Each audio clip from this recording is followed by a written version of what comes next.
Daniel is running Arxia, so they create a product for local city halls, kindergarten, I don't know, other big stuff. Everything. So you have to. Well, ProcessPlayer is still a startup in its product in its infancy. I've heard last week that Ovidiu was looking for a more heavy-duty startup presentation to go in line with the weight of the topic that will be debated in the panel, which will happen like 1 hour after this. So I obliged. Because I thought what could be more heavy-duty than optimizing the operational processes in public institutions.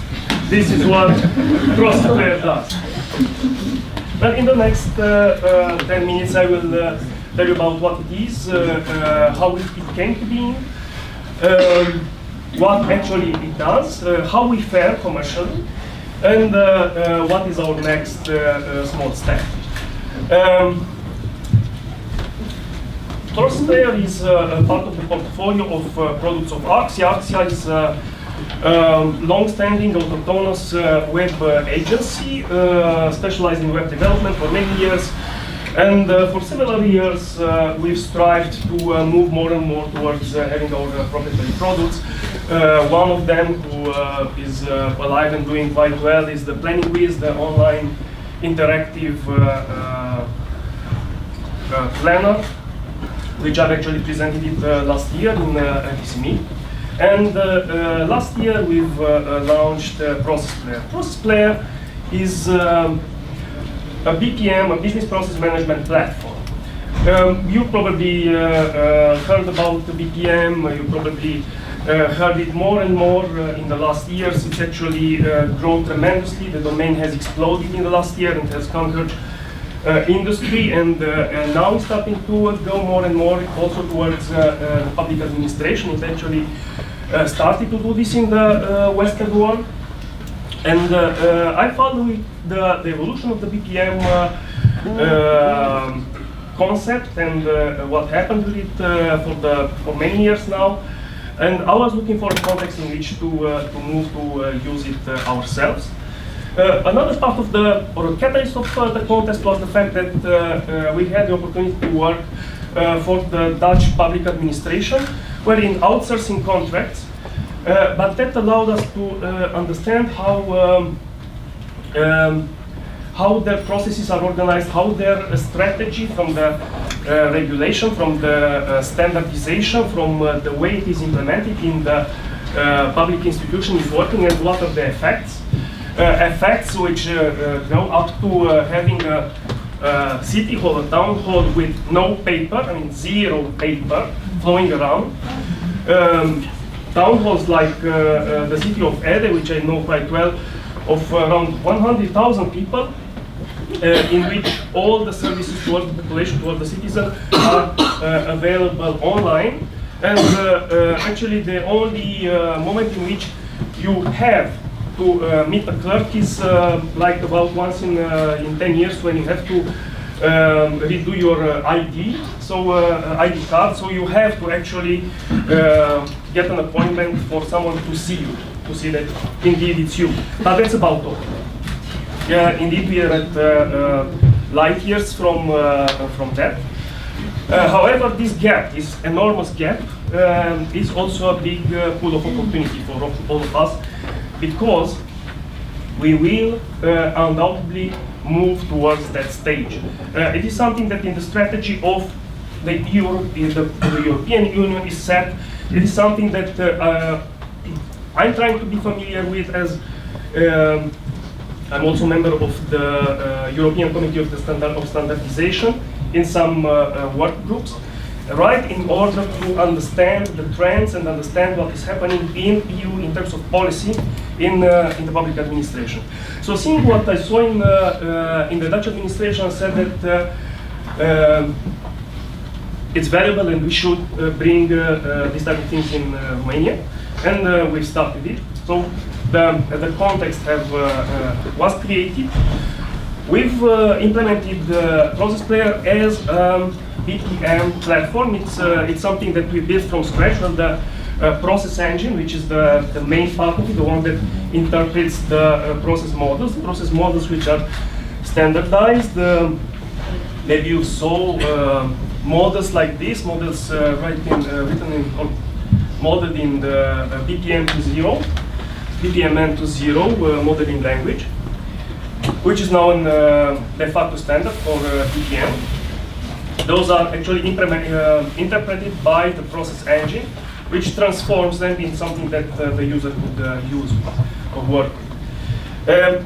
Well, the platform itself, the platform can be used in many ways, or for different purposes, for different types of activities, or assisting in activities like the private sector in the production area, or even into predictions. However, what we aim to do is to find areas in which we can build products on top of this platform, products that could allow us to gain recurrent revenue, so that we have something that we can resell, a process that is reproducible, that can be seen in many entities, and then leverage through the passive revenue that we would get in a software as a service economic model, and then invest further in other products or other lines of business based on the platform.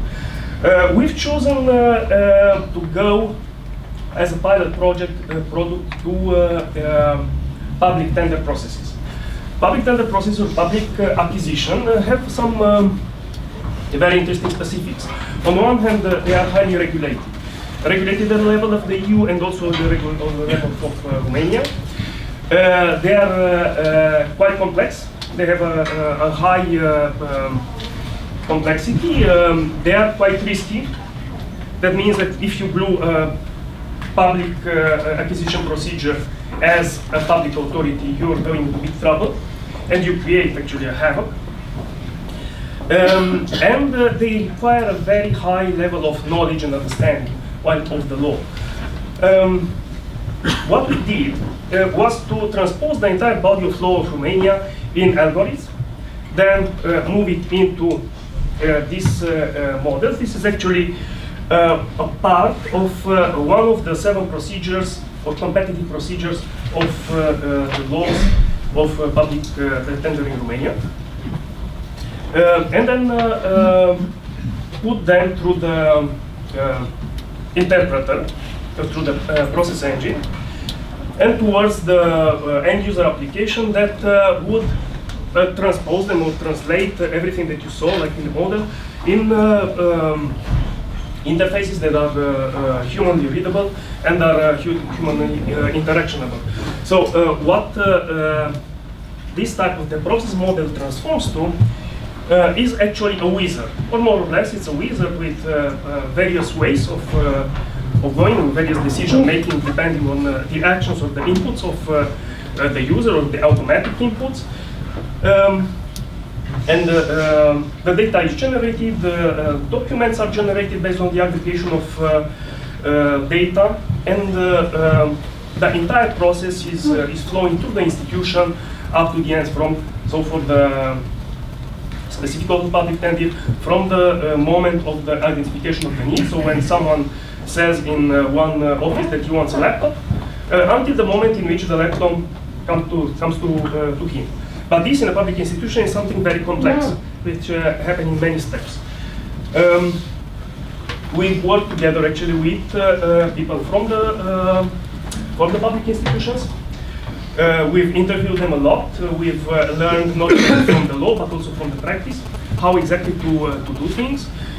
We had and hired and contracted experts in public acquisitions, experts in law, well, in process optimization and so on.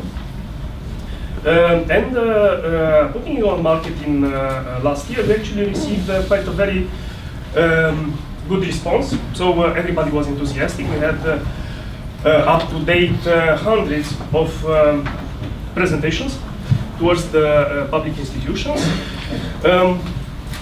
We have a set of clients now, including ministries, universities, well, and also museums, city halls, kindergartens, schools, and every kind of authority.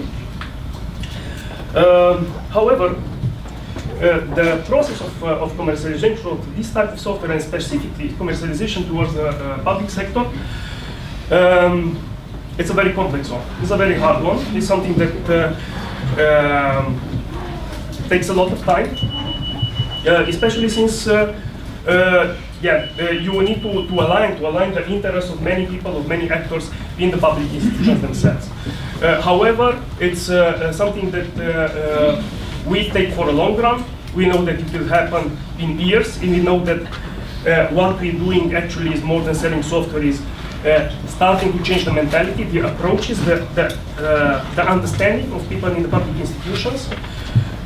We know that for certain city halls, for example, it will take probably like 4 years to buy this. We are very affected by election cycle, by budgetary acceptance, like it was this month's delay, and a lot of other things. But we know this is the right way, and it's the right way not only for us. I'm saying it's a huge opportunity for everybody to go in. Huge opportunity because what we have right here, right now, in the public sector is a desert in terms of the application that work. So it's so much room. And if we are able to fit in and to fill this gap, it will be tremendous gain in the next years. Thank you. We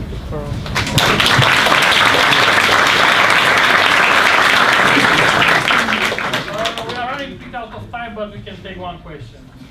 What's the business model behind it? How do you generate revenue? This is sold in software as a service. It's a monthly fee. Basically, it's monthly fee. Is that negotiable? Is that standard? Both, let's say. So yes, we have some baselines, but it depends on the complexity of their needs, and also on the, let's say, also complexity of the integrations that they want, or the customization that they want. The big institutions always want customization then integrations. So this adds, and also there are many services that we provide, consultancy, training, and so on, which adds on top. But first we go in with that. Okay, thank you very much.